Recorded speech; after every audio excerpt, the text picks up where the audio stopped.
Rama, Rama Rama, Hare Hare, Hare Krishna, Krishna Krishna, Hare Hare, Hare Rama, Rama Rama, Hare Krishna, Krishna Krishna, Hare Hare, Hare Rama, Rama Rama, Hare Hare.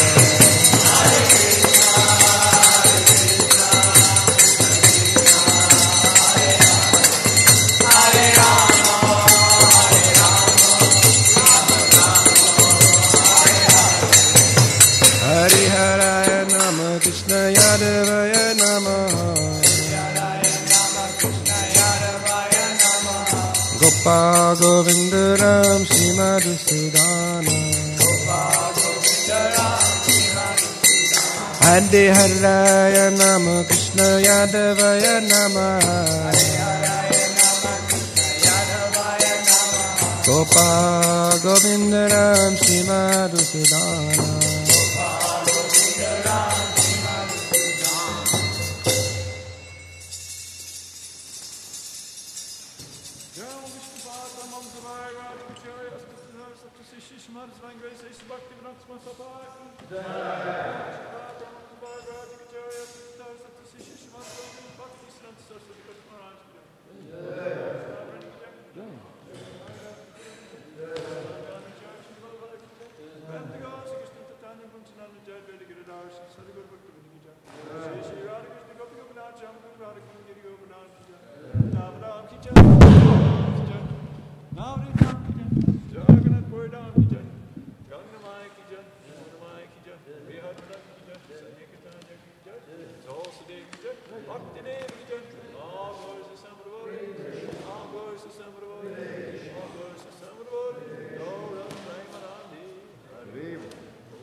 Sometimes Krishna gives me what I say.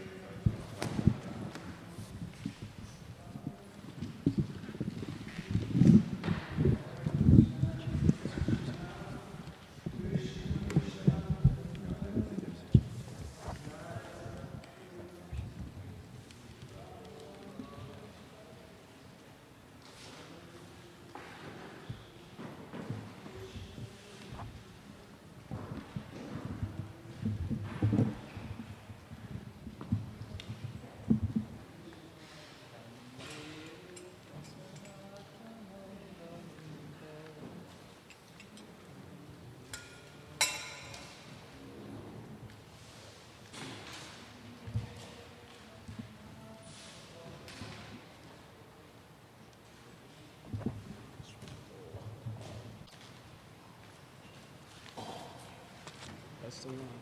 Yeah, I'm bringing it.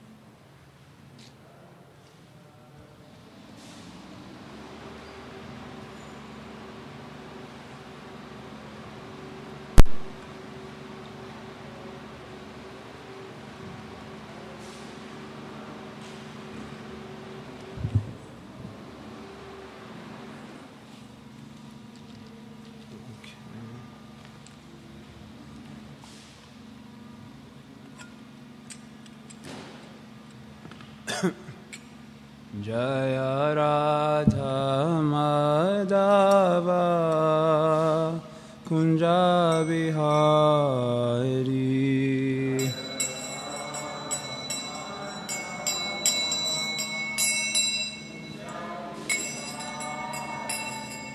Jaya Gopi Janaballabha Girivharadari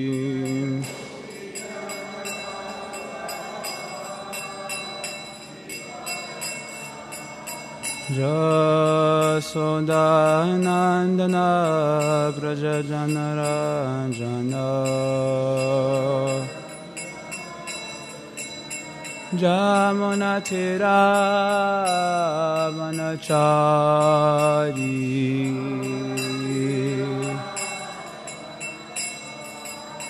Jaya Radha Madhava Kunja Bihari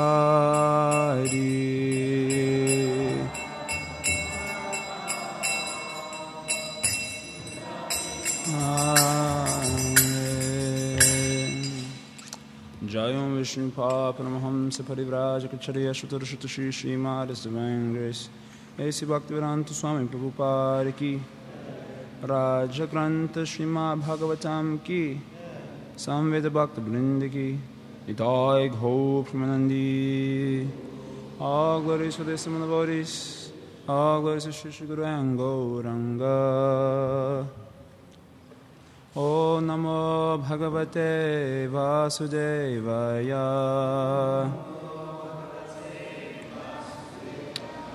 O Namo Bhagavate Vasudevaya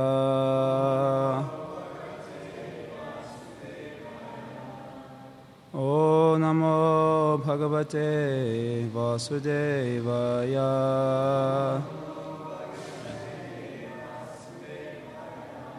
Astirya Dharbha Prak Agrai Karshnena Kshitimandalam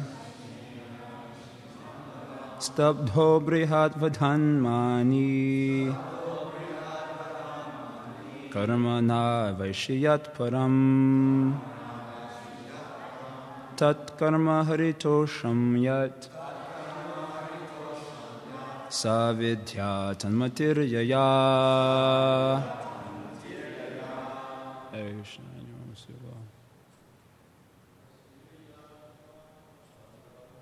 Asterian Talibai Prakagrai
Mothers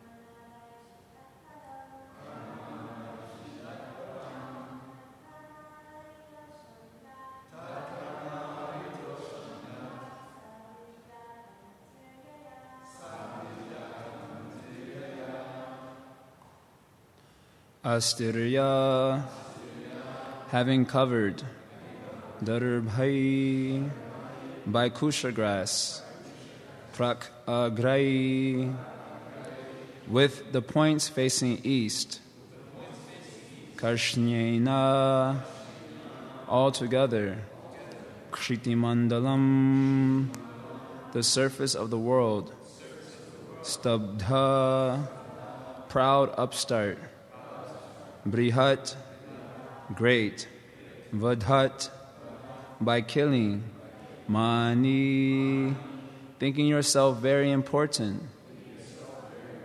Karma, activity, Na avaishi, you do not know, Yat, which, Param, supreme, Tat, that, Karma, activity, Haritosham, satisfying the Supreme Lord, Yat, which, Sa, that, Vidya, education, Tat, unto the Lord, Mati, consciousness, Yaya, by which.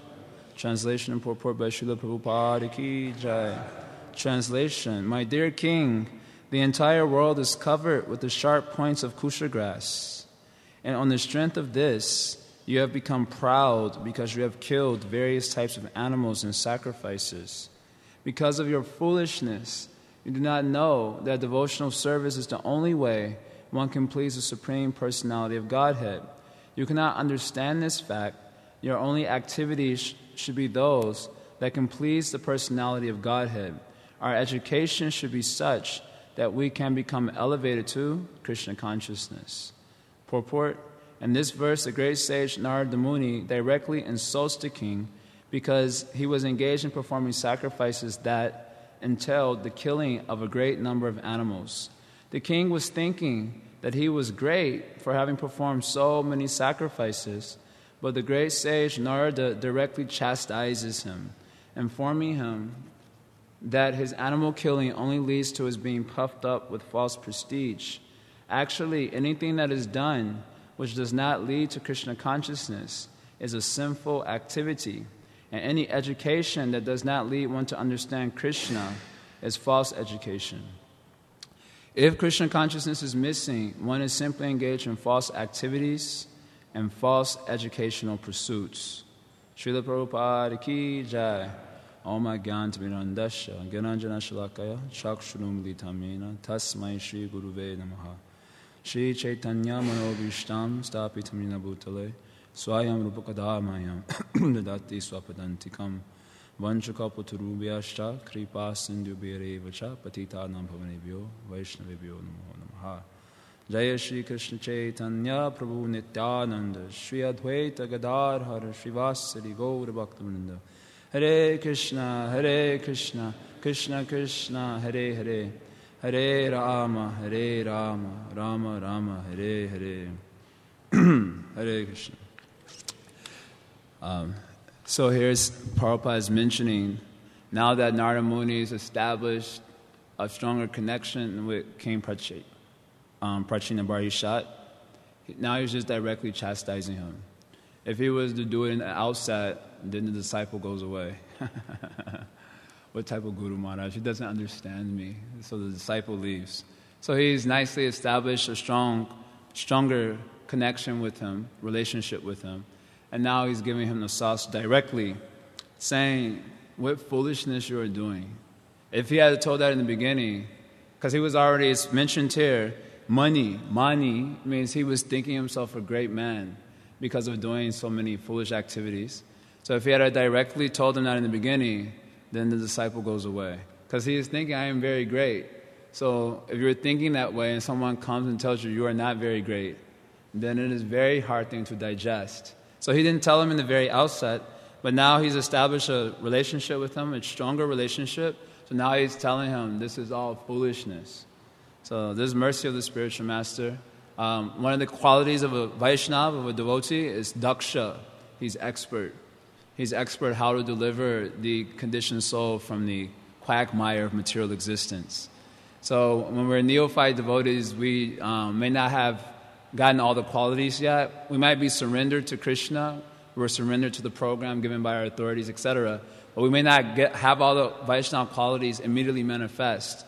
So daksha is not a quality that's usually immediately manifest in devotees. But somehow or other, money, we think we are very expert. And we go on frying out people many times. They come and sit with us. And we try to download the whole philosophy on them in one sitting. Just in case they don't come back, let me just download all the files now. Bhakti, Guru, especially the Guru topic would be a long file. And this way, the person becomes maybe disturbed, so much so that the next time he sees a Hare Krishna, he makes sure he crosses the street. He's so much disturbed because we're not expert. So we have to become expert like Narada Muni. You have to take help from Narada Muni how to become expert for delivering the conditioned soul from the quagmire of material existence. So here is being mentioned briefly, a brief short purport is there. So he's saying, Brihat Vadan Karma, I was looking at the Sanskrit just now, that he's done his activity of killing many animals. A very foolish activity is done, and the only result of his foolishness is stabdha. He's become proud. The only result of his foolish activity is become puffed up. No positive result has come except that he's become proud. That's the only result of his activity. Just before the class started, I was thinking this also, that this is true.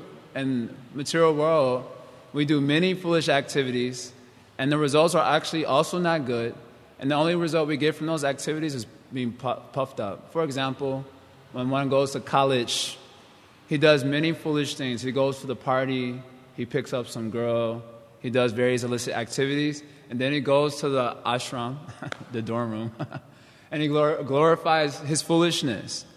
It is actually foolishness. It is leading to bad results also, but he's become proud because of that. So Narada Muni is chastising him. You've done a foolish activity, and the only result you've gotten from your foolishness is stabdha. You think you've become puffed up. So puffed up, mani, thinking you are a very great person.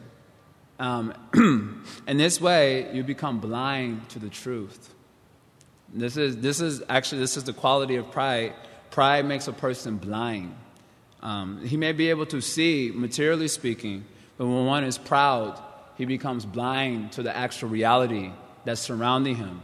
This is actually the modern system of capturing jivas in the modern world, is to puff them up. Because the more puffed up they are, the easier they are to exploit. If they're humble, then it's very hard to exploit such persons because they can take higher direction because of humility. But when they're very proud, it's so easy to manipulate.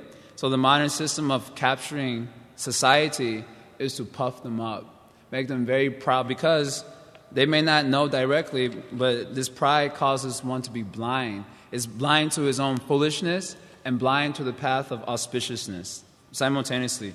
So this made me think of a verse I found about a year ago. This is a very nice verse that speaks about pride and the connection with blindness. This is Lord Shiva speaking to his wife Sati about her father, whose name was Daksha, but he was not expert how to get out of the material world. So this verse is mentioned. This is a very nice verse. It says here, Vidya tapo vitta vapur vaya kulai. So this means knowledge, austerity, wealth, beauty, youth, etc. Very nice qualities. These are very nice things to have, isn't it? Knowledge, strength and austerity, beauty, wealth. Who doesn't want these opulences? So these opulences are there. Satam, gunai, shadbir. These 6 qualities, gunai, shadbir, these 6 qualities, satam, they decorate the devotees. Satam means those who are devotees or truthful persons. These qualities nicely decorate them. Asatama itarai, but it has exactly the opposite effect for those who are not great souls. If they shall get some knowledge, they should become strong in austerity, they should get some wealth, if they should imagine themselves beautiful, maybe ugly also, they think they're beautiful. Then asatama itarai, if they are not great souls, if they get these opulences, then they become, it has an opposite effect. For the great souls, it makes them even shine out more. They're already shining like anything, but it makes them shine all the more. But for those who are not great souls, these qualities have the reverse effect. So what is that reverse effect? He is mentioned here. Shmito hatayam. They become senseless. Shmito, all memory becomes lost. Shmito hatayam. Britta mana duradrisha. This is a nice word. Prabhupada translated blind due to pride. Britta mana duradrisha. They lose all good sense and they become blind due to pride. Stabda, the same word comes here also. Stabda na pashanti. So because of being proud, na pashanti, they cannot see hidama bhuyasham, the greatness of great souls. They cannot see the greatness of great souls. So this is a nice verse. This is from the 4th canto, chapter 3, verse 17, if you want to know the reference. So this is a nice verse. Stabda and money. You're proud, thinking yourself a great man. So you cannot see how this is inauspicious, how it will lead to degradation. Nor can you appreciate the greatness of great souls who will give another direction. Rather, you will argue with them. Just like Arjuna argued with Krishna. Krishna said, this is foolishness, weakness of heart, impotent. He gave some heavy words with him. Stop this nonsense. And then what did Arjuna say? Krishna, you're not understanding. Let me explain it to you again, because obviously you don't have the acuity to understand what I'm trying to say. So Krishna just kept quiet. Okay, this fellow was stubbed up money. He gave some good arguments, so he thought, I'm very intelligent, very great personality. So then, of course, so Prabhupada goes on to explain here, he was doing something foolish, and getting the result of that foolishness was pride. But even if someone is doing something very great thing, if it is against devotional service, it is also ignorant. It is also a proud position ultimately. So we may say, okay, he was doing something foolish and produced a bad result of pride. But even if someone is doing something very great, if it is against the principle of devotional service to Krishna, then it is also the darkness of ignorance. There's a verse like this I know this verse comes from the Chaitanya Charitamrita. It comes from Bhaktira Virodhi Karma Dharma Va Adharma. Any activity that is opposed to devotional service, whether it's dharma va adharma, whether it be pious religious activity, or whether it be adharma, sinful activity, then Krishnadas Kaviraj Goswami, he says this, Tanhara Kalmasha Nama, all of it is sin. Those are all called sins if they are opposed to devotional service to Krishna. Say Mahatama, and it's the greatest darkness of ignorance. So nothing anyone is doing in the material world is very good, because the only result they get from their activities, whether dharma or dharma, is they become proud. The proud person is thinking, how nice, wonderful person I am. I can give so much direction to others. I have all good qualities of the devatas. Like that, they're thinking. And the person who does stupid things, he's thinking the same thing, ironically. So although externally the activities look different, the consciousness inside is the same consciousness. Because you can imagine, when some of us may have been a little bit more mischievous than others in our youth, when we would do something foolish, then we felt very powerful. I remember the first time, on a personal note, when I stole something from a grocery store near our school. We had, I was in several plays when I was in the middle school. And we would go to the little store that was nearby during the break hours of our play. And so in the store, it would be 50 kids flood the store. So there's very easy to steal, high opportunity. So we all would be stealing something. Few kids would go and buy a few candy bars. 50 of us would go in there, 3 people would buy something, the rest of us would leave. And we all would have something. So in the first time when you stole something, then you would go back to your friends and you would tell, I didn't pay for this. I'm cool like that. I'm very clever. And we would feel very proud of that. And then because of the adrenaline that comes, we almost got caught. We want to do it more and more and more. It's foolish activity, but we're feeling that we are very great personalities because of it. And the person who doesn't do that, the person who very responsibly goes and buys the candy bar, he says, I have integrity. So I took and I bought the candy bar. And he's also, same consciousness is going on. Although the activity is looking different, internally the same consciousness is there. Therefore, although the mode of goodness is appreciable from the relative point of view, that it can help act as a springboard to come into the transcendental position, If one doesn't actually come to the transcendental position, then the mode of goodness is just another form of material activity. And practically speaking, the consciousness internally is the same as those in passion and ignorance. If you shall read the third canto of Bhagavatam, when Kapila Deva was speaking about devotional service under the modes, you'll find that in his description of any of the modes of nature, the quality that was common to all of them is a separatist view. That was the quality that was common to all of them. In the mode of ignorance,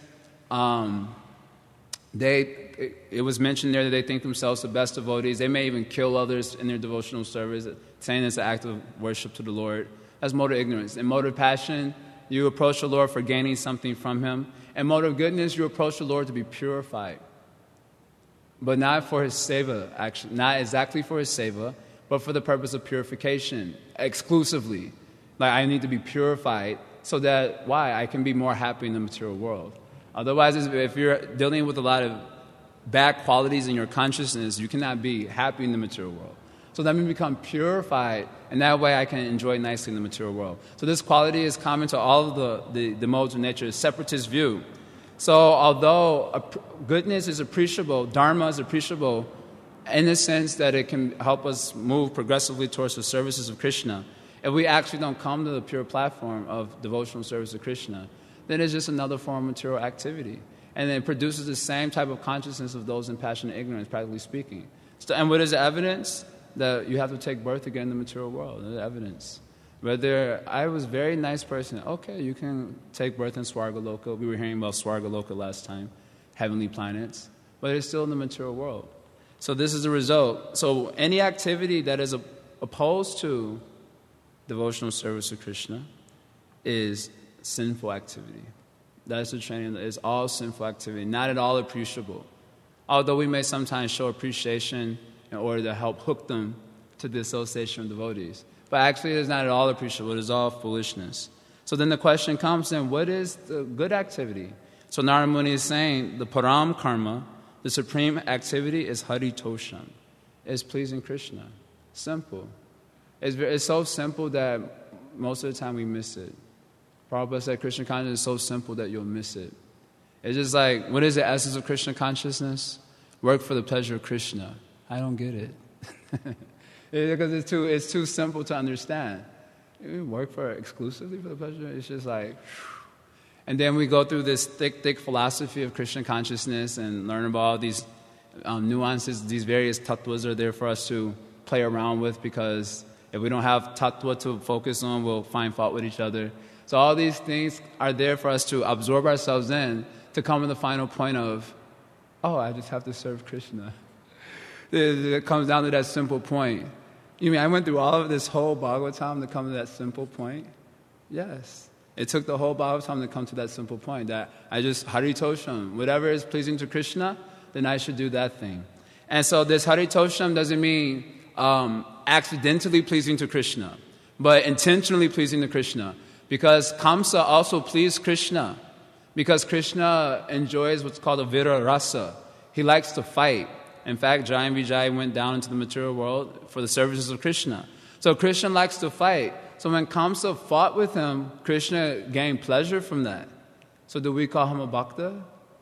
Bhakta Kamsa? Kamsa Mahashai? We don't call him. He's not a devotee. Why? Because his intention was not to please Krishna. Similar, on the other end, Mother Jasoda, when the milk was boiling over, Krishna wanted to derive pleasure from getting breast milk, but then she found it to be more important to save the boiling milk. So she put Krishna down, and Krishna was not pleased by that. Does that mean, oh, Mother Jasoda is an aparati? See? Even here, this pastime is proving she is not really a devotee of Krishna, because Krishna was not pleased. No, because her intention is always to please Krishna. She is the greatest of all devotees. Whereas Kamsa, although he brought pleasure to Krishna, because his intention was not to please Krishna, then he's not called as a devotee. So haritosham doesn't mean accidentally I did something to please Krishna.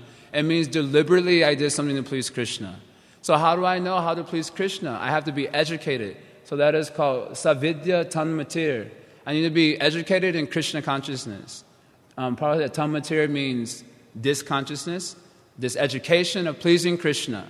We should be educated in Krishna consciousness. So then this verse, Anukuyena Krishna Anushilanam Bhakti, Uttama. It covers everything that this verse is saying. Because anukulyena means the services to Krishna should be intentionally favorable to Krishna. But how can they be intentionally favorable to Krishna? I don't know who is Krishna. I cannot see Krishna. How will I know what is pleasing to Krishna? In fact, Srila Bhaktisiddhanta says that this word anukulyena refers to Srimati Radharani. Only her services is favorable to Krishna. So therefore, real services to Krishna has to be under the shelter of Srimati Radharani, or the general language we use, the internal potency of Krishna. You know this verse in Bhagavad Gita. Mahatmana sumam partha, daivam pakritim, ashritaha. Taking shelter of Daivi Pakriti means Srimati Radharani. Unless the services are done under her power, then it cannot actually touch Krishna. It doesn't attract his attention. So how we would do that? Anyone here know how to take shelter of Srimati Radharani? There she is, going to take shelter. What would we speculate? We'll simply imagine, oh, Srimati Radhika, I am your servant. Then her smile will become bigger. Actually, Kishori's her face sometimes looks very grave, and sometimes it looks like very joyful. So then, when you shall say that thing, that's a very good way to give her a lot of pleasure. What a joke. Anukulyena, I am your Srimati Radhika. And then Krishna also smiles. It's very funny. I need a good laugh every now and then. You know, all the time the devotees are so serious, Mangalarti time, so absorbed. Every now and then I need a good laugh. So the devotee comes up and says, I want to bring you pleasure, Krishna. I am your Srimati Radhika. Oh, thank you. I needed that laugh. It's a joke. Unless we can only anukulyena Krishna anushilanam. Anushilanam means when our services, shilanam means the activities of our body, mind, and words. That's what shilanam means. And it also refers to it has two aspects, the external aspect of the activity and the mood. The mood. Shilanam refers to both aspects. Bhakti means both things. The activity with the sincere desire to please Krishna. Not just the activity. The activity alone does not count. Just like we may do, for example, in a very ecstatic kirtan, we will lead for my pleasure. And we say, oh, wow, everyone's dancing my kirtan. Sometimes I'm thinking I should wear a blindfold doing kirtan. I was telling Mukunda this. So we should wear a blindfold doing kirtan, because we always seeing behind. Why are we always looking behind? Lord is there. Why are we always looking behind? You want to see who is dancing in my kirtan, who's appreciating by giving me very beautiful smiling glances. Oh, he is singing so nicely. Like that you shall do. That's not bhakti. That's called Maya Kirtan, or maybe sex Kirtan. Just like the in the bhakti circles, they do a lot of this sex Kirtan. Om Ganesha, or whatever, they're speculating some mantras, you know. And then what is the whole purpose? After the program, they will do sex life. That is the only result of their stubbed up money. They think I am a very great kirtaniya, become puffed up, and after the kirtan, so many women will be flocking around, and they say, okay, I pick you, and you. This thing is going on. Don't think I'm joking. One such person even came to our temple like this. He had many girlfriends, many Gopika followers. This is going on. So it's not that that is sex kirtan. If you have the activity, but you don't have the mood, the sincerity to please Krishna, that is not called shilanam. Shilanam means both the activity and the bhava rupa, the desire to please Krishna, the sincere desire to please Krishna. That's called shilanam. Anu means under the guidance of Guru Parampara. So Srimati Radharani is anukulyena. So her energy comes down through the Parampara. That means anu. And it connects our shilanam to Krishna. Krishna anu shilanam. So our shilanam becomes connected to Krishna by that word anu. Anu connects the two together. So anu refers to being educated by Guru Parampara, how to please Krishna, how to develop the mood by which Krishna will be pleased, and the activities by which Krishna will be pleased. This is the param karma, and this is the highest education. Any other type of education is a useless education, because it leads to repeated birth and death. The mind which does not deliberate upon the gravity of that statement may not be able to appreciate its simplicity. Aprapyamam nivarntante mritu samsaravartmani ashadadhana purusha dharmasasya parantapa. The Krishna says those who do not have faith in this bhakti dharma, they don't have faith in it, then what do they gain for their faithlessness? aprapyamam nivartante mritus, repeated birth and death. These statements are very simple statements. So unless one deliberates upon them, you will not be able to appreciate its simplicity. No one is even thinking birth and death. It doesn't sound like a very grave issue, right? That guy broke into my car the other day, that's like top priority, The path of repeated birth and death, okay, yes, it sounds like a problem. I'll get to it later on. So unless the mind deliberates upon this, then they cannot appreciate its simplicity. So modern education appears to be offering something very valuable in the form of a piece of paper that says you are very intelligent. So now, not only do you already think you're great, someone else can also tell you that you're great. And that way you're foolish enough to accept a humble position of working as a dog in their system, a slave. Especially nowadays, many students, they have to take out a lot of these loans, and they end up with thousands and thousands of dollars of debt after they graduate, which is, they call it an interest, is it? It increases like anything. So by the time they're out of school, they have a $100,000 debt plus. And basically that means they own your behind for the rest of your life. That's basically what it means in short. So you get to come to my school, and not only do you already think you're great, I will tell you are so great. And then afterwards, you get to be my slave for the rest of your life. Because you'll never be able to repay back the thing. So in this way, modern education is very tricky, and it seems to be very valuable. But finally, if it does not engender Krishna consciousness, then it is not education at all. It is rather a death trap. So similarly, all those activities that we shall be doing, which shall not be guided by Guru Parampara and the Gurudev and their trusted representatives, then it is mental speculation, and it will lead to repeated birth and death. So the path of Krishna consciousness is very simple. It is simply serving Krishna under the guidance of Sri Gurudev and his confidential associates, and performing those activities will please Krishna with the mood to please Krishna. If we learn this art, then we are said to be a PhD, educated, very highly advanced person. And if we go for the other PhD, then permanent head damage. Who knows if you'll recover from that? Many lifetimes may go by before you can. Prabhupada says in Upanishad that the ignorant person is more auspicious than a person who's trained in knowledge, which is actually ignorance. So permanent head damage. You not recover. We try to teach them. Very hard to capture them many times. It's hard. And even if they become devotees, you're always concerned about them deviating in the philosophy. Because this permanent head damage is a problem in their PhD. But if we shall get the devotional PhD, then back to Godhead. And it is easy to acquire. Anyone, the beauty of devotional service is that you don't have to be so-called smart to actually please Krishna. You don't have to have big degree. You don't have to be an astrophysicist or come up with a new form, win a Nobel Peace Prize, and what are other great things in the material world. This is not so long, actually. Number one in gold medal, Olympian. None of these things are required for pleasing Krishna. This is the beauty of devotional service. All that is required is sincerity to please Krishna. So that sincerity comes when we take the association and guidance of devotees. Then simple thing. So I'm finishing there. Does anyone want to add anything or mention anything? I had other things to say, but I was kind of wanting to keep it short, and cogent. Yes, bro.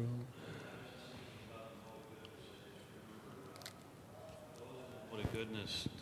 The downfall of that is that they think they're better than other people. Yes, that's what we were explaining. Same consciousness will come up. Same consciousness. Mode of goodness, proud. Mode of ignorance, proud. Birth and death. Okay. Any other comments, questions? No. Okay. I saw Richard's hand first, and then I saw your hand then. Hare Krishna, you mentioned that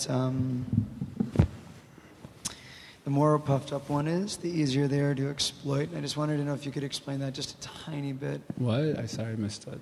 You mentioned that the more puffed up one becomes, the easier they are to exploit. Yeah, it means they become exploited by the material energy very effectively due to their pride. Actually, we should be knowing that the modes of nature, I'm going to say maybe pivot point in which the modes of nature can influence the conditioned soul is called ahankara. If there is no ahankara, then the modes of nature cannot influence. This is mentioned in our philosophy in many places. Pakritihi kriyamanani gunai karmani sarvashaha ahankara vimudatma karta hamiti manite. There's ahankara, it's the pivot point by which the modes of nature are manipulating the conditioned soul. If there's no ahankara, then immediately modes of nature cannot touch the living entity at all. But because there's an ahankara is there, the modes of nature are exploiting the living entity. Ahankara is just another way of saying false pride. False pride. I am this body, and I am the king of the hill. He does not think you're the king of the hill. The hill, it means very small thing. He does not think. Because he's so blinded to the reality of the situation. So the ant is thinking, I'm the king of the hill. It's a hill. And someone is thinking, I'm the king of this big earth planet and your little tiny business. He does not think. So this ahankara is the way material nature exploits us. And in the context I was also mentioning that the modern civilization, they're able to exploit people easily because they don't have enough humility to hear from any spiritual authority. So then they puff them up. You are very smart. You can think for yourself. Yes, I can think for myself. You don't need to accept authority. Yes, I don't need to accept authority. They puff them up in this way. And then because they're on a bodily platform, the bodily platform means the pursuit of the sense objects. So then, now that they don't have any shelter of any spiritual authority, and they're on the bodily platform, they think they don't need a spiritual authority. Then they present so many sense objects before them, and they all go running after it. And it's being exploited. And how they do that, just puff them up. You don't need any shelter, you're your own authority, etc. Even though the reality is actually that is not true. But it creates a sense of independence, and they become exploited. That was my point. Okay, I saw Glenn Prabhu's hand up.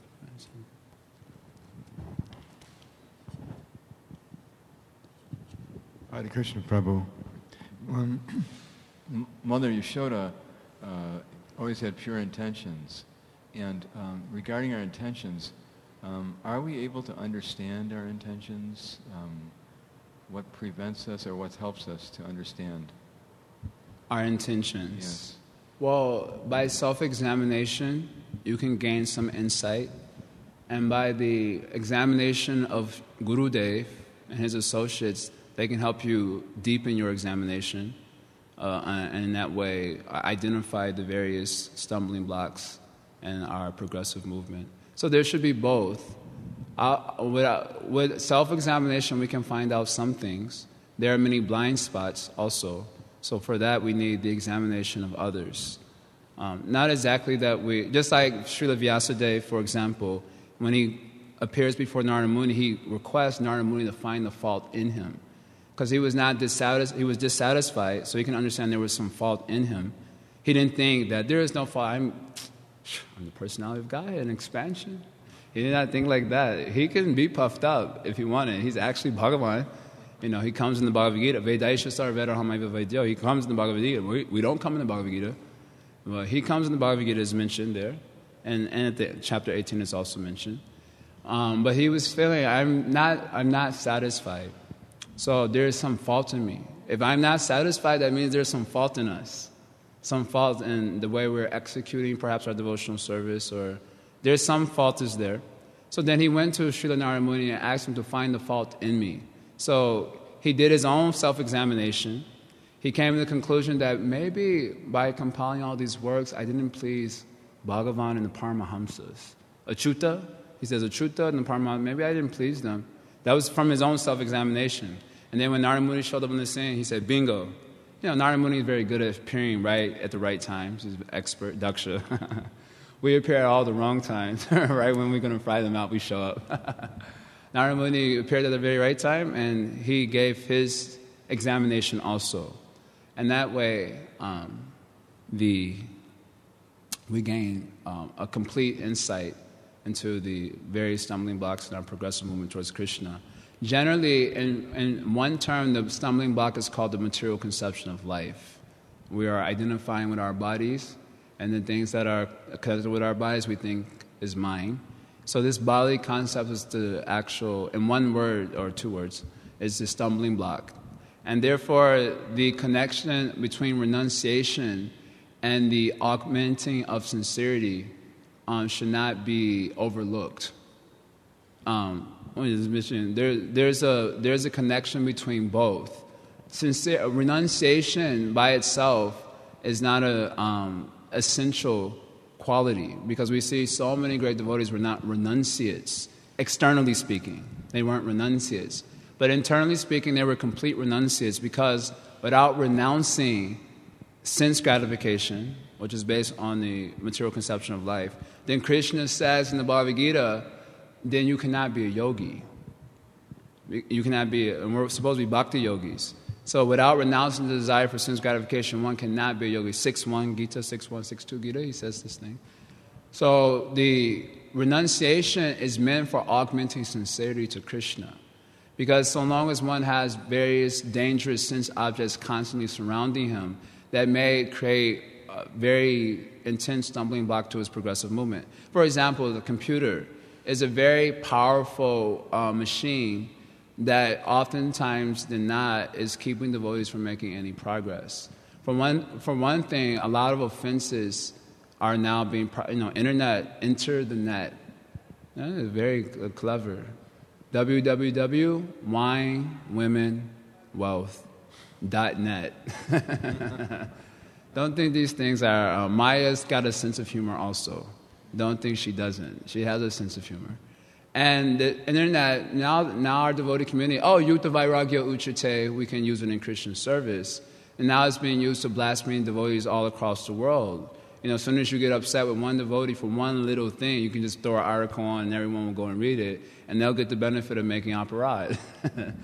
And this is one, and then the Facebook phenomenon is there, and so many things. So now devotees want to serve Krishna, but then they're chanting their japa with their cell phone next to them and their Facebook opened, and then Hare Krishna, Hare Krishna.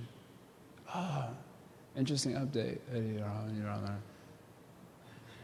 How is no sincerity? As soon as a phone should ring, it's like we were just waiting for that phone call to come up. So in this way, without renouncing sense objects, then the sincerity may be trapped. Everyone is sincere in the constitutional position. Sincerity is a natural position of all jivas. The sincere desire to please Krishna is natural. But because of the bodily concept of life, we have these various fetters which are blocking the sincerity. So therefore, renunciation serves an extremely important role in the evolvement of our sincerity for Krishna. So therefore, you see that all great souls are renounced. Now, externally, they may accept the dress of renunciate or they may not. But internally, all are sannyasis only. They're only sannyasis in the Hare Krishna movement, in the real sense, the real servants of Krishna. Because they have no desire for sense gratification, only the service for Krishna. That is the standard of renunciation, real standard. So that's, in short, that's the obstacle, material concept of life. So it's not easy, so we need assistance. Okay, yes, I finished very early today, so there's no question of going over time.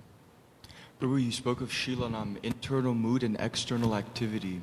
Sometimes we may not be enthusiastic to dance in the kirtan or perform some devotional service, but Prabhupada would say, if you don't feel like dancing, dance, and then you'll begin to feel like dancing.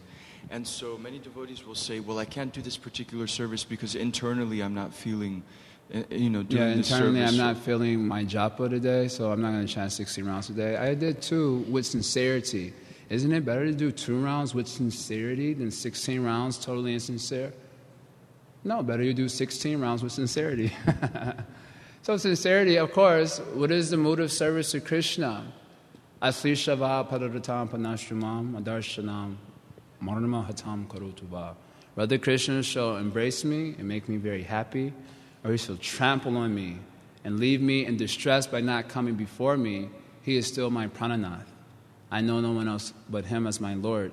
So the real conception of service is not whether or not it's pleasing or I feel enthusiastic about it, but whatever will be pleasing to Krishna. Even if my distress shall be for Krishna's pleasure, if that makes him happy that I'm distressful, then that is my concept of happiness. I know no other concept of happiness.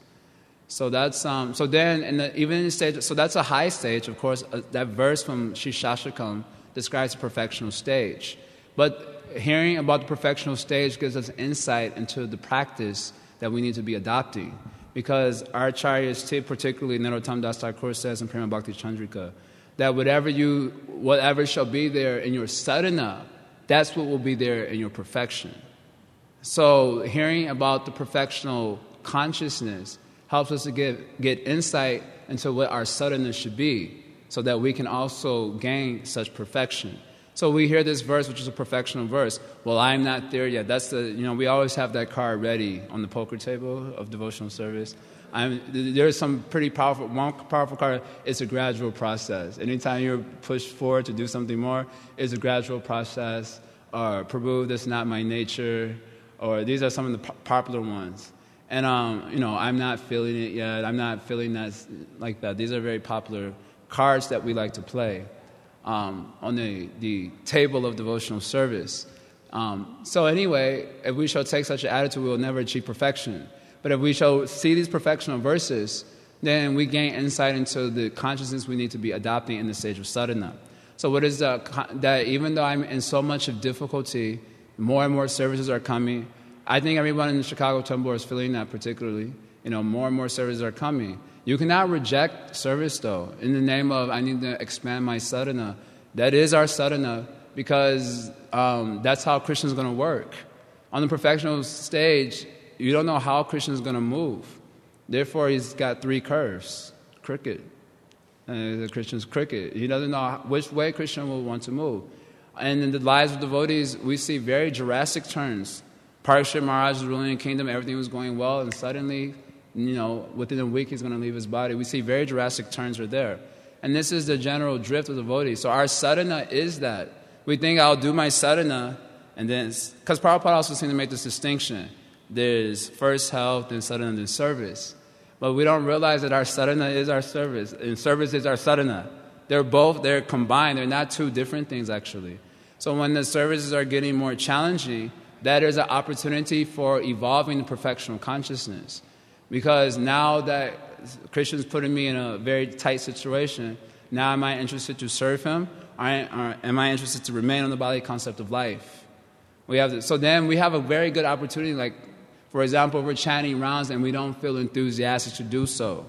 And now the poker playing devotee would say, I'm not feeling it, I won't chant 60 rounds. But the devotee who's interested in perfection will understand Krishna is withdrawing, let's say, some mercy as such, in order to augment my desire for him. Now I really don't feel it now. Now that time I should really show that I want it.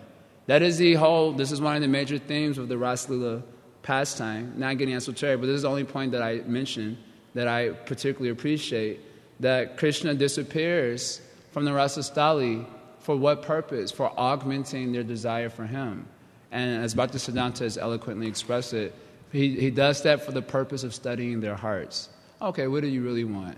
So then Krishna will withdraw we're chanting. Some days we feel, I'm feeling the nectar of the holy name. Anyway, partly illusion, but we sometimes illusion ourselves in that way. I'm the nectar of the holy name. And then, 2 days later, no nectar at all. When you're like, I quit this Krishna consciousness also. What is this Krishna consciousness? So Krishna wants to study the heart. So then, for those who are sincere, they take help from the perfectional examples in the Bhagavatam. Don't just throw it out, throw it out the window. Oh, that's Prahlad Maharaj. Oh, that's Parikshit Maharaj. They're all Mahabhagatas, but I'm Jai Jagannath. I'm a sadhaka, so I need same program is there. Whether you're a sadhaka or you're a perfected devotee, are you serious or not? That is a question. So, we're not enthusiastic to dance, then unless you have some physical ailment where you're not able to do so, still you should do something. At least do the Swami step. My God, it doesn't take anything to do side to side, raise your arm. You can at least do that much. It is actually considered a type of duplicity if you don't dance in the kirtan, Gaura's kirtan. It's called balkapatya, which means even though you have strength to dance, you do not dance.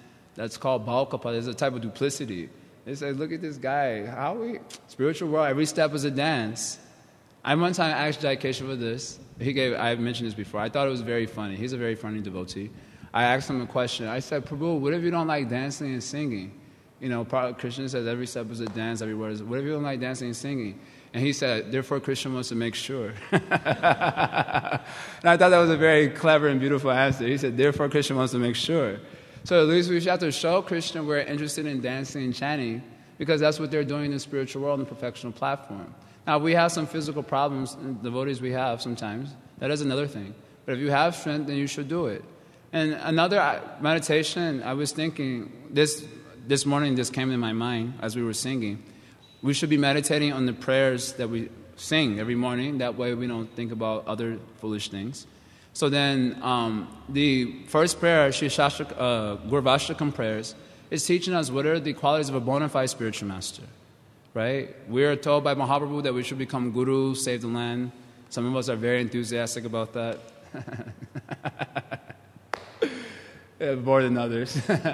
So if we are to become guru, set a good example for saving the world, then we meditate this. What are the qualities of a bona fide guru? Mahaprabhu, what is that? Mahaprabhu, Kirtana, Nritya, Gita. Nritya, dancing, Gita, singing, and the kirtan of Gaur Mahaprabhu. This is a quality of a romancha, kampashru, ecstatic. That part may not come in the stage of sadhana, but the first part should come. Kirtana, Nritya, Gita, that part should be there. For example. So we cannot throw out the perfectional examples that we read about in the name of being sadhakas. Rather, those examples are given for us to gain insight into what our practice should be. That's very important. So then the devotee who is serious will accept that point. Thank you, Hare Krishna. Okay, I guess he has a question. Prabhu, on this topic of if my distress is going to be the cause of happiness for Krishna, then so be it. And as you were explaining, that is the perfectional stage, so, not that we're under any illusion that we're there or anything, but I was just thinking of a practical example. Sometimes we may be engaged in, say, organizing a festival for the devotees. We have so many festivals throughout the year. And sometimes things may not be working out so well, like this tent isn't here or this devotee is supposed to do this and it's not done. So for those who are organizing, their consciousness can be totally absorbed in how am I going to resolve this problem. One may not even be internally thinking, consciously, this is for Krishna's pleasure, this is for Krishna's pleasure. He may just be absorbed in trying to solve the problem. So then, at that point, No, overall, it is understood. Just like the devotee who's going to work under the order of the spiritual master. It's not that when he's in the work spot typing, this is for Krishna's pleasure, this is for Krishna's pleasure, this is for Krishna's pleasure. Oh, I forgot this is for Krishna's pleasure. Go back, this is for Krishna's pleasure. That would be completely ridiculous. The order is given, and he's executing the order. And with the order, there would be so many things coming up. Srila Prabhupada executed the order of his spiritual master, and so many other things were coming up that he has to get himself involved with in order to manage a worldwide movement. Does that mean, he's not being fully Krishna conscious, he's dealing with management? See, we were hearing, I think Gokulananda was telling about tomorrow, Krishna Goswami, when he had to start managing the Mumbai temple or something, he was mentioning he knew more rules from the law book than he knew shlokas from the Gita. And by the time the whole thing was over, because it was so much back and forth at the court. Does that mean he's not Krishna conscious? No, the order has been given, so one has to execute the order at all costs. And that is Krishna consciousness in a nutshell. And finally, he's doing it for the pleasure of Guru. Otherwise, he would not do it. Why is anyway going through all the stress and so on? And for the pleasure of Guru. And then when he shall think to leave, that's how you know. When he shall think to leave that service, he will not do it because he will remember this is for the pleasure of my Guru. That's how you know. And if he shall think to leave this service and he does not remember Guru, he will leave the service. But if it was actually for the pleasure of Guru, when that thought will, because the mind will be acting nonsense, that thought will come, why take so much trouble? Just leave this service also. But then you will remember, but I'm doing this for the pleasure of my Guru. Then he carries on. That's how you know this devotee is sincere. Otherwise, that is a ridiculous notion that, at least at our stage, it is a ridiculous notion. Just like Nityam Bhagavata Sevaya. It says Nityam Bhagavata, constantly you should hear Bhagavatam, non-stop. Srila Vishwanath Chakravarti Thakur says for the sadhaka that means daily. He said if it means unbroken hearing, then he'll become totally discouraged because he'll not be able to do it. He says this thing. Vishwanath Chakravarti Thakur says this thing. If it shall mean like literally without stopping, then he will give up bhakti also. He said it's not possible to do. So he said for the sadhaka, nitya means daily. But then when we are purified more and more and more, as a natural effect, nityam yukta upasate, non-stop it will. And consciousness also, never forgetful of Krishna. Hare Krishna.